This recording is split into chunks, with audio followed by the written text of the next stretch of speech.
కానీ వాడు police uniform ఎప్పుడైతే చూశాడో ఇంకా వాడు రూమ్లో పోలే, వాడు వరండాలో తిరుగుతున్నాడు. అది ఎంతసేపు ఈ స్టేల్మెంట్ కంటిన్యూ కాకూడదు, దీనికి ఎండ్ కావాలి ఇంకెక్కడ దగ్గర, లేకపోతే జనం చేరతారను కమోషన్ వస్తుంది తప్ప రిజల్ట్ రాదు. అందుకని బాయ్ని ఒక మఫ్టీ కానిస్టేబుల్ని ఇద్దరిని పైకి పోండిరా, వాడు ఇటు వచ్చి ఇటు పోయేటప్పుడు వెనక నుంచి పోయి వాటేసుకోండి నేను అన్నాను. వాడు అది గమనించాడు, గమనించి పాపం బాయ్ ముందు పోగానే ఫైర్ ఓపెన్ చేశాడు. తొడలో నుంచి బుల్లెట్ వెళ్ళింది. టక్ అని చెప్పి కానిస్టేబుల్ వాడితో కూడా ఇంకిద్దరు ఎక్కారు.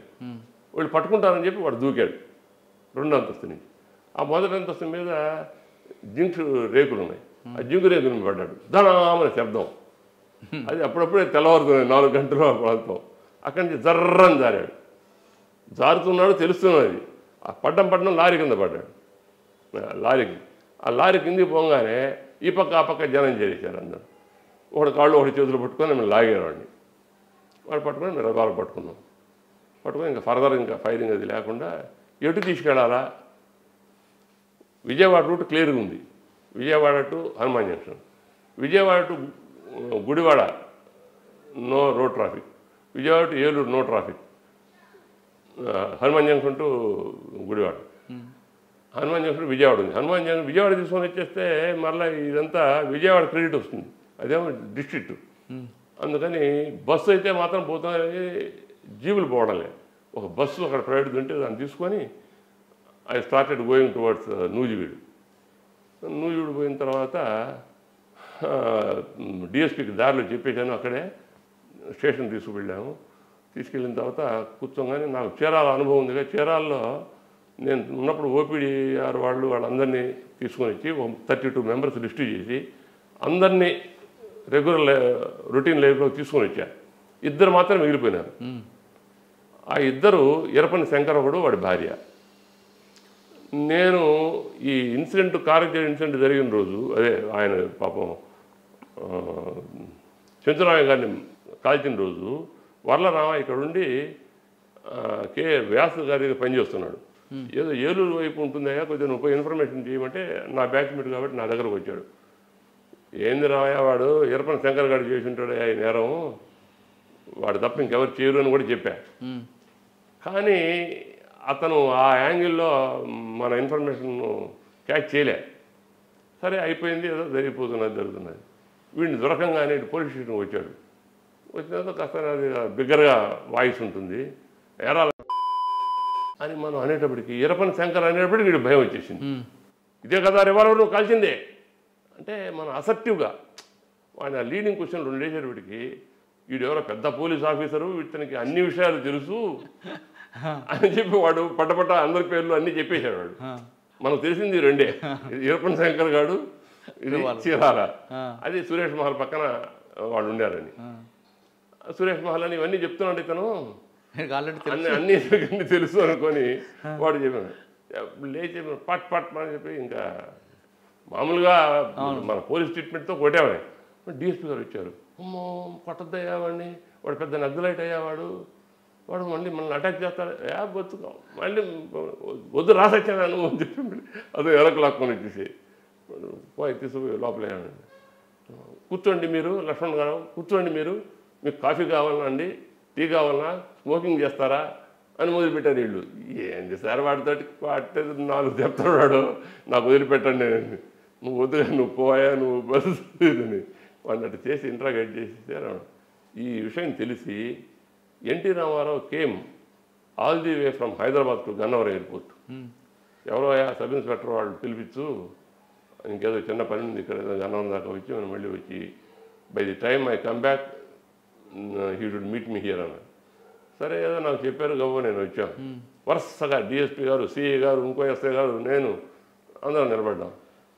డిఎస్పీ గారు నేను అడగలేదు కదయ్యా, నాకు ఆ ఎస్ఐ ఏడి చెప్పండి అని అన్నాడు ఆయన. నేను చివరిలో ఉన్నా ఉంటే ఇంకా ఎన్టీ రామారావు పట్టుకొని చెయ్యి వదల్లే, 2 నిమిషాలు ఊపుతున్నాడు. Model sub inspector in AP, you should be promoted immediately, why you have not given అని. అంటే కొద్దిగా తెలుసు మనకి ఇంకా ప్రమోషన్ అది డ్యూ ఉంది అనే సంగతి ఆయన నోటీసులో కూడా ఉంది. దగ్గుబాటి వెంకటేశ్వరరావు వాళ్ళు మనకు బాగా క్లోజ్గా ఉన్నారు కాబట్టి అని చెప్పేటప్పటికీ అందరూ ఇక అరవిందరావు సిపి కలెక్టరు వీళ్ళందరూ ఏంది ఒక సత్యాన్ని ఇంత ఇదిగా చేస్తున్నాడే సీఎం గారు అని చెప్పి డిఐజీ గారు అందరూ ఉన్నారు. అది అయిపోయింది. అది మనకు టర్నింగ్ పాయింట్ నెక్స్ట్ ప్రమోషన్కు వాటికి. కానీ ఆయన ఎవరండి నక్సలైట్? అంటే లక్ష్మణరావు అని వాడు he was sent by the team, అంటే కోర్ టీమ్ ఒకటి ఉంటుంది, వాడికి ఈ జాబ్ అసైన్ చేశారు. అంతకంటే ముందు నేను చీరాలలో ఉన్నప్పుడే చలో చీరాలని ఒక ప్రోగ్రామ్ పెట్టారు. చలో చీరాలని హై స్కూల్లో మీటింగ్ జరిగింది. ఆ మీటింగ్లో we will eliminate Daggubati Chenchuramayya అని వాళ్ళు స్పెసిఫిక్గా చెప్పారు. అయితే అది అవుట్ సైడర్స్ చెప్పారు. ఇది నక్సలైట్స్ వాళ్ళ ఫాలోయర్స్ పబ్లిక్గా మాట్లాడే వాళ్ళు కొంతమంది ఉంటారు. అదే వాళ్ళు ఏదో చెప్తున్నారులే, కోపంలో మాట్లాడుతున్నారులే అనేటువంటి వ్యూలో ఉన్నారు. కానీ అవతల రోజు పేపర్లో మాత్రం అది హెడ్లైన్స్తో వచ్చింది. ఇప్పుడు మీకు దొరికిన వ్యక్తి వీరప్పనేని వాళ్ళకి బంధువా, ఫ్రెండా? ఎవరికి? లక్ష్మణరావు బంధువే కాదండి. లక్ష్మణరావు మీకు దొరికారు తుప్పంతో, రివాల్వర్తో. చంపింది ఎవరు? వీడు అదే రివాల్వర్తో కాల్చారు. వాడే చంపింది. లక్ష్మణరావు ఇంకెవరు?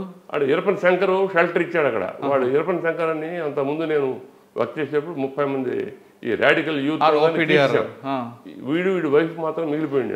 లక్ష్మణరావు షెల్టర్ ఇచ్చారు.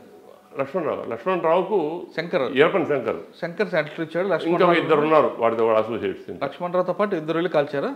నలుగురు వెళ్ళారు జాబ్ కావాలని. ఆయన అప్పుడు పాపం సీఎం గారికి పెద్ద ప్రెషర్. ఆయన విజయకుండా కాలిస్తే దిక్కు లేకుండా ఉంది, ఎవరు పట్టుకోలేకుండా ఉన్నారు, అది ఇది అని చెప్పి తర్వాత ఆయన అరెస్ట్ చూపించారా? లక్ష్మణరావు అరెస్ట్ చేశారు, కేసు పెట్టి. అది చాలా మంచి. ఎందుకండి ఆయన టార్గెట్ చేశారు చెంచురామయ్యని? అది చాలా మంచివాడండి చెంచురామయ్య గారు, చాలా సౌమ్యుడు కూడా. అది సెన్సేషనల్గా ఉండాలనే ఉద్దేశంతో అతని మీద సిఐడి వాళ్ళు కూడా కేసు అక్యూజ్గా చూపించలే. వీళ్ళు ప్రైవేట్ కంప్లైంట్ వేసి దాంట్లో అతన్ని ఏవన్గా చూపించారు. అంటే కారంచేడుకి ఇంకా అయేషా కేసు గురించి కూడా నాకు తెలిసిన ఇన్ఫర్మేషన్, నా శిష్యుడే అయేషా కేసులో ముద్దాయిని పట్టుకుంది. సత్యం అనేవాడే 100% ముద్దాయి. కానీ హైకోర్టులో కొన్ని కారణాల వల్ల సత్యం ముద్దాయి కాదు అనేటువంటి తీర్పు వచ్చింది.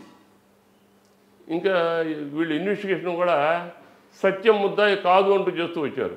నేను వాలంటరీగా ఇది పట్టలేక ట్రూత్ను బయటకు తేవాలనే ఉద్దేశంతో నేను వెళ్ళి వాళ్ళ దగ్గర ఎవిడెన్స్ చెప్తానండి, దీని గురించి ఒకసారి రికార్డ్ చేసుకోండి నేను చెప్పాను. నా దగ్గర గోపి అని ఒక కానిస్టేబుల్ పనిచేసి ఉన్నాడు. వాడు అప్పుడు ఏఎస్ అయినాడు. న్యూజివీడ్లో వాడు పట్టుకున్నాడు. వాడు అన్ని సర్కమ్స్టెన్సెస్ అన్నీ చెప్పాడు, టేప్ రికార్డు అన్నీ ఉన్నాయి. వాడు చనిపోయినాడు అప్పటికి. కానీ అయేషా కేసులో మీరు అన్నట్లుగా సత్యంబాబే చేశాడు అంటున్నారు. కానీ కోర్టు కొన్ని విషయాలు నమ్మట్లేదు. కోర్టు నమ్మట్లేదు. అందులో మర్డర్ జరిగింది. సత్యబాబు అని చాలా లీన్గా ఉంటాడు.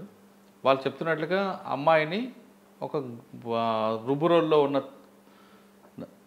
దాన్ని ఏమంటామంటే పచ్చడి బండతో కొట్టాడు అన్నది పోలీసు దీంట్లో. ఆ పచ్చడి బండ అనేది కింద దొరికింది. ఆ లీన్గా ఉన్న వ్యక్తి 2 అంతస్తులు పచ్చడి బండి పట్టుకొని ఎక్కడం సాధ్యమా అన్నది ప్రాబబిలిటీస్ అన్నా కూడా వీడిని ఈ అయేషా కేసు అయిన తర్వాత నందిగాంలోనే థెఫ్ట్ కేసులో అరెస్ట్ చేశారు. థెఫ్ట్ కేసులో మనం పోలీసులు తీసుకురావడం, పట్టుకొస్తే ముద్దాయని పొట్టలో నుంచి మొత్తం పేగంతా లాగాలి. వీడు లాస్ట్ టైం మనకు దొరికినప్పటికీ ఇప్పటివరకు ఏమేమి నేరాలు చేశాడు అని. అది పోలీస్ ఆఫీసర్ యొక్క టాక్టిక్స్. అది లేదు. అది లేక వాడిని పట్టుకున్నారు, అరెస్ట్ చూపించారు, పంపించారు. వాడు మళ్ళీ దొరికాడు. వీడు గోపిగాడు నా శిష్యుడు, వాడు నా దగ్గర బాగా ట్రైనింగ్ అయినాడు. వాడు నలిగినటువంటి వ్యక్తి, వాడిని మామూలు వాళ్ళు భరించలేరు. వాడిని గోపి నిజస్వరూపం చాలా పెద్ద రౌడిజంగా ఉంటుంది వాడిది. వాడిని మనం ఒక రకంగా అణిచిపెట్టాలి బాగా, వాడిని చెప్పి పని చేయించుకోవాలి. వాడిని దీనికి స్పెషల్ డ్యూటీ చేస్తే వీడు వాడిని పట్టుకున్నాడు. పట్టుకొని పోలీస్ స్టేషన్లో పెట్టకుండా కారులో పెట్టి 4 రోజులు తిప్పారు. తిప్పుతూ టేప్ రికార్డ్ చేశారు వాడు చెప్పిన స్టేట్మెంట్ అంతా. చేస్తూ చెప్పులు 2 వేసుకోకపోతే ఒక చెప్పు పొదల్లో దొరికిన తర్వాత, ఇది వీడిని పట్టుకున్నప్పుడు 1 ఇయర్ పైన అయిపోయింది, అప్పటికి పొదల్లో ఉంది. అది అసలు తిరుగులేని సాక్ష్యం అన్నమాట. అసలు అది ఆ టేప్ రికార్డు కనుక ఇప్పుడు కనుక బయటకు తీస్తే సత్యం బాబుకి రియల్ అక్యూజ్ అనే సంగతి అర్థమవుతుంది. తప్పితే కోర్టు వారు ఏంటంటే పోలీసు వారు ఈ కేసును రుజువు చేయడానికి సాక్ష్యములు సాక్ష్యంతో నిరూపించలేదు అంటారు కానీ అవును. వీడు చేయలేదు అని చెప్పరు. అదే చేయలేదని లేదు. అది అందుకని సాక్ష్యంతో నిరూపించలేదు. సాక్ష్యంతో చెప్పాలని అంటే అన్ని వరుస సీక్వెన్స్ రావాలి. అవును. అందుకని ఇది నేను కాంట్రవర్సీకి రావాలని కాదు నేను చెప్పడం. అకార్డింగ్ టు దట్ ఫెలో వాడు మనతో చెప్పినటువంటి డీటెయిల్స్, వాడి టేప్ రికార్డు అవన్నీ ఉన్నాయి, వాళ్ళకి చెప్పాను. చెప్తే సిబిఐ వాళ్ళు somehow they are reluctant to even record my statement.